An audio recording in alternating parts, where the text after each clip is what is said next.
त जय जोहार जय छत्तीसगढ़ संगवारी हो। कैसे हो आप मन सब बने बने। तो मैं बात करत हूँ संगवारी हो हमार छत्तीसगढ़ी फिल्म जगत दुनिया के बारे में।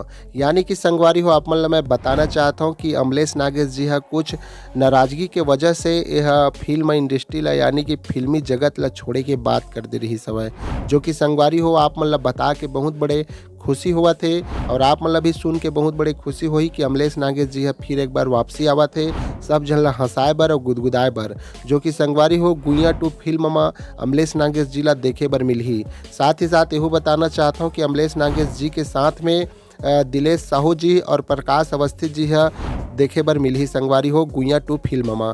और यहू आप मन ला बताना चाहता हूँ ये जो फिल्म के पहली गाना है संगवारी हो यानी कि तोर बैरी नैना, जो कि मोनिका वर्मा जी और सुनील सोनी जी है आवाज़ दे हवाए गाय हवाए। और यह 2 मार्च 2025 के सुबह 7:25 में आप मन ला देखे बर मिलही सुने बर मिलही।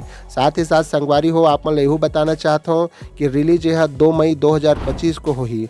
और एखर जो निर्माता है संगवारी हो मोहित साहू जी हवाए और एखर निर्देशक हवाए अमलेश नागेश जी रजक सिंह राजपूत है, जो कि संगवारी हो ये बहुत खुशी के बात है कि हमार मन के बीच में एक बार और अमलेश नागेश जी है वापसी आवा थे। और साथ ही साथ संगवारी हो आपन कमेंट में बताहू कि अमलेश नागेश जी है आज छत्तीसगढ़ी फिल्म में फिर आके सब जन ला हंसाही गुदगुदाही और नवा चीज़ दिखाए के काम करही। तो आप मन ला कैसे लगिस कि अमलेश नागेश जी है वापस आवा थे तेखर बारे में जरूर कमेंट करके बताहू। और साथ ही साथ ऐसने ही जानकारी वीडियो देखे बर और जाने बर हमारे यूट्यूब चैनल ला सब्सक्राइब कर लूँ सपोर्ट करूँ संगवारी हो। ओतका में जय जोहार जय छत्तीसगढ़।